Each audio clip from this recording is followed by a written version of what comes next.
Ladies and gentlemen, welcome back to our continued coverage. It's World Cup 2021, and after today, we will know what happens in the women's section, who gets the bronze medal, third and fourth place, between Tan Zhongyi and Anna Muschuk and Magnus Carlsen and Jan Krzysztof Duda. They need to play a playoff. One of them will move on, and one of them will be relegated to third and fourth place. I've got games for you. I've got only 2 timestamps on the video player, which will determine which matches we will kind of be showing. And here we go. First game, first match for third place, e4, e5. We have a Petrov defense. Now, yesterday, in this position, Anna Muschuk played the move bishop d3, then she played c3, and like this. Today, she chooses the critical main line, which is knight to c3, takes. And traditionally speaking, white does have a pretty nice attack in these positions by bringing out the bishops, lining up this way. There's always h4, h5 getting played. Black plays calmly, knight d7, but knight to f6. That's actually a very expedited way of playing this. Normally, black will play bishop e7 and then all this. So, for example, bishop e7, bishop e3, castles here, and then knight d7 and knight f6. Fabiano Caruana did that against Magnus Carlsen in their World Championship match, but Tan Zhongyi plays that right away and then plays g6, which is a very rare way of playing this. I mean, I think I've like never seen this. And I would imagine I've never seen this because moves like h4 now just begin to look even more appealing. Like, if black does not play h5, if black plays c6 looking for something over here, I mean, h5 just looks so scary because now this is an actual target. So Anna Muschuk plays this and then plays h4. The difference is one move makes all the difference, and when she actually plays the move h5, knight takes h5 is coming with tempo. So I'm sure that she saw this position and was like, well, I understand I'm not winning a queen, but, you know, maybe she thought that she had rook h5 here, first of all. But after rook h5, obviously, this is the thing, but now you have 2 hanging pieces. So you've actually given yourself more problems. You went full danger levels, but then they danger levels your danger levels. Scary stuff. So queen h4, this must have been Anna's other idea. Sacrificing the h-pawn just completely. Like, go ahead and take my h-pawn. G4 is on the way. How do you stop mate? Black has to play f6, kicking out the bishop. I have to take a sip of my espresso, and then the bishop comes back. And now queen attacks a2. Now that's obviously a problem. King to b1. Rook e8. So black is still up a pawn, and the only reason black is not being destroyed is because that knight and that pawn are just right there. If that somehow gets broken, then it's over. And black actually has to play the move rook e8, because if black just plays like this, white will play bishop e2, knight d4, and just get rid of this. So black actually has to completely fight for the e2 square. And rook e1. And it looks like white is very happy here. Black plays bishop to e6. White plays knight e5. The pressure over here is not over. f3, g4 is coming. Bishop back to e2 is coming. So black decides to play d4. Now that's a very scary looking move because queen takes a2 is a problem. White plays c4, closing up the center. Black responds with bishop f7. Now again, this looks good, but you hang a rook. And yeah, don't do that. Hanging a rook is bad. So bishop d2 attacks the queen, kicks it out. And now this queen slides back as well. Queen attacks the knight. Pawn defends the knight. This looks good. It looks good. And again, it still comes down to this being very delicate. But is it good is another question. b5. Brave move by black. Like, I don't give a damn. You take my pawn, it is over. c4, who's actually attacking in this position? Bishop back to e2, looking for my knight. I'm coming in. I want it all. c5, c4, c3. I want it all. Half was never the agreement. Who would have thought the road we chose would ever end up this scenic? You didn't think I had bars, did you? I stole that, but from who? Trivia question. Knight takes f7. Queen f7. b3. Looks like white has made a little bit of progress in slowing black down. Obviously, you can't just take bishop takes, you lose your queen. Black's not done. b4 on the way. Now, how do you attack here? Obviously, a5, a4, but then I would poke a hole in your attack and do this. So black decides to play b4. And now that the attack is slowed down, I mean, white needs to be fast. Anna here has to play g4. She has to play this move. Pawn takes g4, she has to play f5. Full force. Everybody, all in. All in, all in, all in, all in, all in. Go, go, go. She plays it slow. She plays g3. The problem with that move is just lets black play knight f6. Once black can play knight f6 and the knight is no longer a target, no amount of rook h1 is scary anymore because you don't have the knight removed. So queen g2, now it's black attacking white. White decides to go a4. There is en passant, of course, and a2 check, and that is the problem. Now, Anna probably shouldn't have taken on a5. She probably should have played queen c6, but she's still 2 pawns down, and this is a very superficial queen positioning over here. Black can play knight e4 now, bishop back to f8 to guard c5. Black is using that knight that once was a liability. It kind of reinvented itself and now stands center in the middle of the board and is kind of the glue of black's position. Let that be a motivational lesson for some of you. If you sometimes feel out of place and at your wit's end and out of options, persevere, because one day you will end up the focal point of whatever it is that you're trying to do. So bishop takes a5, and yeah, black turns it all around on the a-file. Here comes the knight. King is safe. Look at that investment down the a-file, but it's not over. It's important to say it's actually not over. The knight jumps in, and of course, if you take, you get mated. It's literally mate in 2. You can't do that, so you have to play rook d2, queen a5, and h6. But it's not over. I mean, rook e2, like, somehow Anna is still covering every mate and every infiltration spot. King h7, and she goes for it. She goes for g4, obviously. If fg4, then queen g6, and white wins the game. So knight takes g4, rook e7, rook a7, only move. Takes, queen back to a4. She must have thought that she was like, yo, look at this. And she's not wrong. Black cannot trade the queen. Black has to play queen c7. She got rid of the a2 pawn. Okay, now the queen and the bishop. Here's the problem. You got the queen and the 2 bishops, so black has these 3 pawns.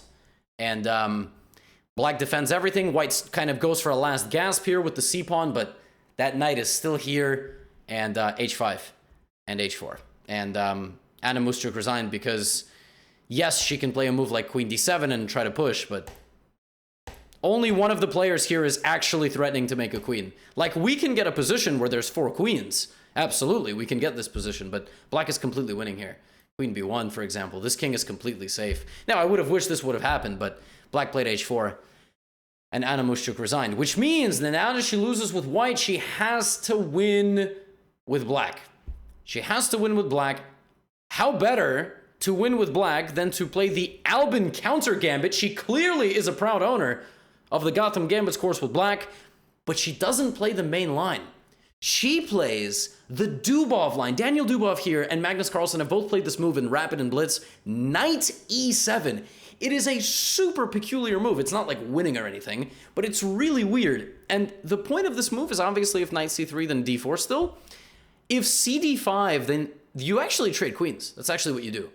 You trade queens. This pawn is a bit out of place, and you get very fast development on your opponent. Very tricky to play, especially in rapid chess. But Tan Zhongyi just plays super solid. Knight f3, knight d2. This is a very well-known equal is the wrong word. Very well-known solid setup versus the Albin. It's very good in the main line if you play g3. But here, it's actually not venomous at all.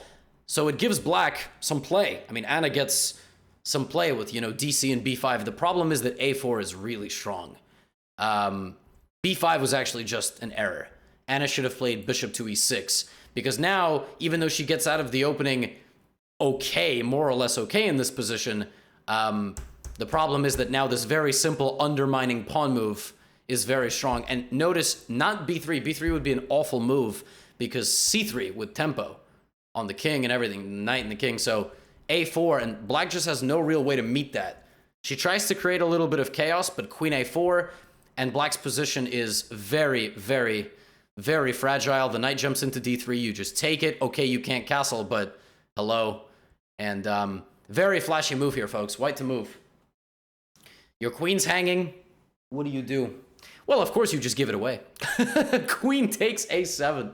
What a move. If rook takes a7, b takes a7, you cannot stop me from making a queen. You can, but it's actually, you can't really, because when you come out here, there's knight e5. So, yeah, queen a7, rook d8, and look, I'm not going to waste your time.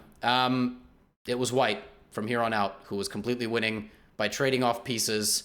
getting the c7 pawn, and the game was much longer than it should have been. Actually, after a4, it was already completely winning for white. It was winning after 7 moves. Tan Zhongyi trying to give this away, but they repeat moves. A classy move here by white. Classy decision to just shuffle pieces in a totally winning position, because your opponent would never play this risky unless they had to. And given the match situation, you just clinch the draw. So congratulations to Tan Zhongyi, who now is a bronze medalist at the Women's World Cup. And that takes us to our main event of the evening between Jan Krzysztof Duda and Magnus Carlsen. Again, the story, 2 draws in the classical chess, but Duda was pressuring him yesterday. Magnus defending throughout the game. Duda was the one that broke his unbeaten streak back in Norway chess in 2020, late 2020. So, yeah, it wasn't Yesipenko. I saw somebody in the comments say it was Yesipenko. No, Yesipenko beat him in January.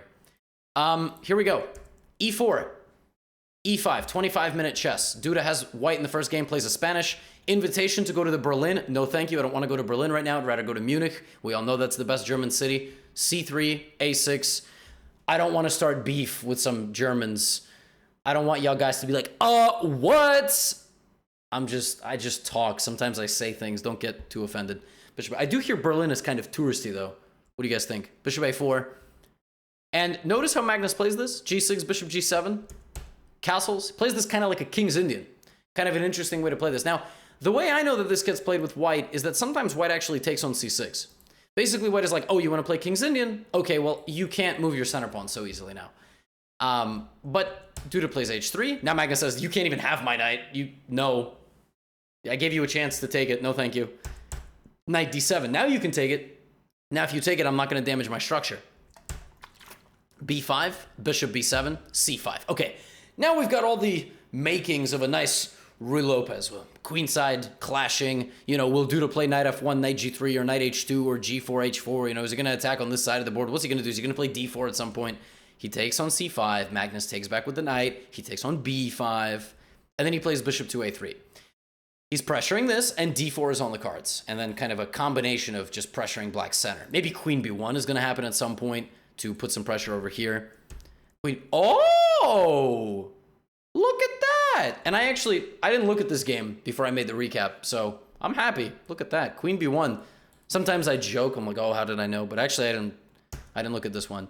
And now, you know, you're probably going to focus, again, over here. Like this rectangle is where this game is going to happen for white. D4, CD4. Black cannot take on E4 because actually the queen also serves a defensive task of defending the center pawn. So B4, Magnus definitely has seen the danger levels video, DC5, BA3, like this. So bishop to B2 back, B3, using his B pawn like a decoy, like go ahead, take it. Because that knight stops guarding the center, then I take on E4. And Duda finds his way through the madness here. He takes the knight, he gives away the bishop, he takes back, Magnus takes, he goes knight to E5 attacking the bishop, Magnus moves out to A4 attacking his queen, so now Duda has to move his queen. Rook takes A4. Whoa. He's not going to move his queen? No. He's going to take. He saw Rook A4, and he did very much like it. After Rook takes A4, Queen takes, there is Queen takes D2. This is not a free Rook, and the rest of the game is a mass simplification as the players decide to trade a pawn each and repeat moves. Now, believe it or not, in this position, wait, somewhere around here, I think the computer was trying to claim that white had some sort of advantage, black had some sort of, oh, no, right here was the moment. Rook E3 is the only move. So basically, it's completely lost for white if you don't find Rook E3. Why? Pressure here with this pin. Pressure on E2 to fork. Pressure on D3 to fork. And, oops, that would be nice. And this. So white has no moves. White is basically completely out of moves. He has to play Rook E3. And Magnus just decides, all right, I've had enough. Force a draw. I'm going to try to play for a win with the white pieces. Okay. Oh, I never put their flags on this one. All right, give me a moment. I can just edit this. Magnus Carlsen is a GM last I checked. Should I put him North Korea? Okay, Norway and Poland. Live editing here. Appreciate your patience. Okay, Magnus plays d4. Now, Duda's playing with black. What does he do? He plays Sicilian. What? You're playing with black? Allah sends you to the World Cup. He's like, nah, bro, I'm going for it. I'm going for it, Magnus. Come get me. d6. Okay. Magnus goes for bishop b5 check, which is one of the ways that you can avoid some of the main lines. Black here has knight d7, bishop d7, or queen d7. Shout out to Alexandra Botes, but probably not in this position. Bishop d7. Takes. Castles. Now, this position is known to be very flexible and pretty equal. Like, computer is like 0, 0, 0, 0, 0, 0, 0, 0. That's how many brain cells I have left. That's the computer 0, 0, 0 dance. But like I said, the position is super flexible. So white can do a lot of stuff here. White can play for d4. White can play with d3. There's many positions white actually plays c4 and shuts black down. He goes for queen e2. Queen e2, knight c6, and then c3. Okay, trying to play d4. Now black can kind of stop d4, but white will land that move in the future anyway. So e6, d4, takes, and d5. And black puts the knight into the center. White tries to get the knight out, takes. This position has been seen in a handful of GM games. How do you characterize this position? Okay, c-pawns have been traded by both players, which results in a clump of pawns in the center of the board. This structure of pawns resembles a pawn structure from the advanced French defense. What does that mean? Just very quickly, e4, e6, d4, d5, e5, c. Yeah, you seeing this? Look at this. Same exact structure. However, what are the major differences? The light squared bishops have been traded in the position in the game, right? So this is a major difference, that the light squared bishops have been traded. White does have a little bit of a lead in development and castling, and black has wasted a little bit of time because black played d6. So black spent some time in the center playing d5 and then getting over here. You look at this optically, you go, shouldn't this be better for black? Because black doesn't have this problem bishop anymore. It's just different. It's not better or worse. Yes, it's probably marginally better for black, but the position is still very much in the balance. Bishop b4 played, bishop to f4, trying to avoid the trade, black castles, and Magnus Carlsen here plays this move, queen to d3, and a few moves later plays this idea, g3. This is a very niche idea, no pun intended, because the first person to play it in a very similar position was Anish Giri versus Niels Grandelius, and I think he beat him in an online rapid game. Then Niels used that same idea, the #1 player from Sweden, to beat, I think, Rauf Mamedov from Azerbaijan in a classical chess game. So g3, king g2, h4, h5. This is the idea. Duda plays knight to a5. The difference is that since white has now weakened this queen side, and now black is justifying that this position is better than a normal advanced French, he's going to go win space on the queen side. b3, queen c6. Bishop back to d2, targeting the knight. Queen to b6. Go ahead and take my knight, Magnus. You want my knight so bad? Go ahead and take it. Right? Rook b1. What Magnus wants is to kick the knight out and keep advancing, but the problem is he cannot play b4. He cannot play b4. This comes in. This is very good for black. So rook b1, a6, king g2. Duda brings back the knight. And we have kind of an impasse. We have a totally symmetrical structure. The players at this point could shuffle back and forth. Magnus plays rook back to e1, and Duda says, let's break the symmetry, Maggie. And Magnus is like, nobody calls me that. Right? He wants queen b5, a b5. He doubles his own pawns because he wants the a file. Magnus doesn't want that, so he gets out. Rook c7 and rook c8. Here come the rooks. Rooks are doubled. But Magnus is trying to advance on the h file. Rook to a2, a5. Let's go, Magnus. You don't want a queen trade? I'm coming. I'm the one who knocks. A lot of references in this recap. a4.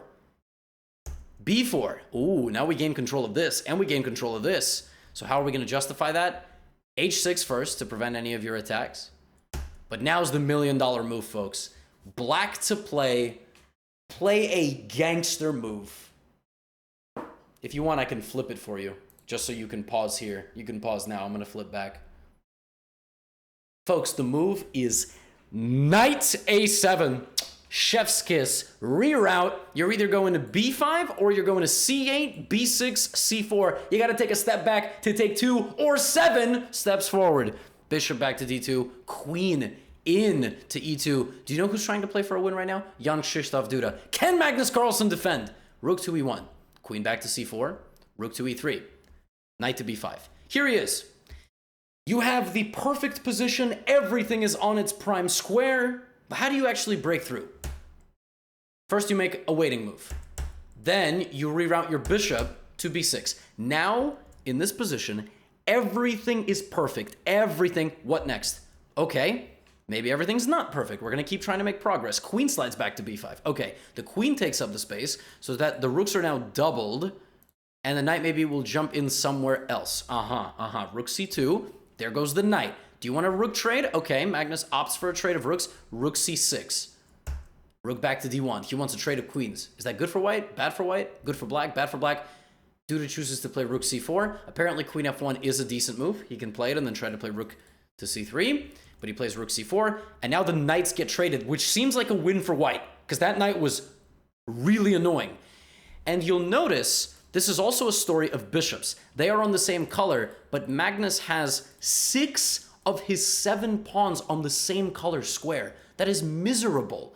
Whereas Duda has 5 out of 7 on the opposite complex. So he's created the correct complex, the way the game has progressed. So queen c6, queen e2, rook c3. There he is. Rook a2. Bishop back to d8. g5. Magnus is going for counterplay. If hg5, which happens, hg5, maybe there is queen h5, there is this. Now Duda plays the only move, queen c4. That's annoying because your queen can't go all the way over there. And if queen takes c4, does he take with the rook or the pawn? Rook keeps everything symmetrical, but maybe you won't break in, but you might break in, but you might not break in, so he chooses to take with the pawn. Magnus goes for a pawn sacrifice, d5. ed5, rook d2. Rook d3. Is that winning for black? Takes. Oh my gosh, has Duda screwed this up after f4? Wait a minute. Now if you play king h7 to go like this, maybe I have f5. I mean, I might be able to block things up. So king f8, king f3, king e7, bishop c5 check, king e6. Oh my gosh, it's zeros. The computer is claiming it's 0, 0, 0. Duda's messed this up. King to f5, king to d3. Duda can't take. You can't take on f4. Because then I go here. Oh my gosh. Duda now has to play g6. King back to e3 is holding for white. Magnus plays bishop to e3. Bishop c7, b5. Bishop back to d8. King d4. I mean, how are you, if you take this is not, you can't win this position. So Duda repeats moves. Oh my gosh. King d4. Bishop to e7. Bishop c1. I mean, where's the win? Magnus has somehow sealed this off. There's no way to win this. King c5. Okay, wait a minute. Maybe Magnus got a little bit overzealous. He plays bishop back to c1. Here comes bishop c3. Wait a minute, this king is stuck. Where's this king going? b6, d4. Magnus overextended. Bishop a3. The pawn's been lost. Bishop b2, a3, king b3. You can't push the pawn, but you can push the king. And notice, every important pawn stands on the opposite color square of the bishops, and here comes the king. Here comes the king. And Jan Krzysztof Duda has defeated Magnus Carlsen. He is going to get in here, take every pawn. Magnus resigns. Polska Górom. I'm pretty sure how that's the way you're supposed to say it. Duda beats Magnus, but he's not just the World Cup finalist, he's in the candidates. Candidates next cycle. Duda has a chance to win that tournament and qualify for the next World Championship match. Massive, absolutely massive. I can hear the country of Poland screaming in joy right now. My coach, Wojciech Miranda, also from Poland. I wonder how hyped he is. Awesome stuff. Unbelievable. And Magnus Carlsen goes down.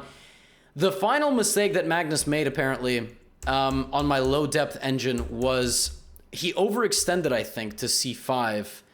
King d3 was fine, but bishop c1 here. Apparently, Magnus had to go to d4 with the idea to allow bishop d2, which is really ridiculous, and just go for b6 and go for b7. Then again, this might still be losing, according, if the computer goes to higher depth. But yeah, wow, this is completely fine for white. So Magnus had to play bishop d4 with the idea to allow this, and if the bishop went back to d8, it would be a draw. But he played bishop back to c1, probably in low time, and he ended up losing. And now he has to play against Fedoseev for third, fourth place. Duda plays against Karyakin. And there you go. And that will be decided tomorrow, folks. As always, hope you enjoyed the recap. Hopefully I made enough references and kept the energy high. Friendly reminder, I have a second channel, Gotham City, where I'm posting my podcasts and now clips. I've just uploaded my first clip from my stream. You can go see my second channel. Ta-ta for now. I'll see you tomorrow. Get out of here.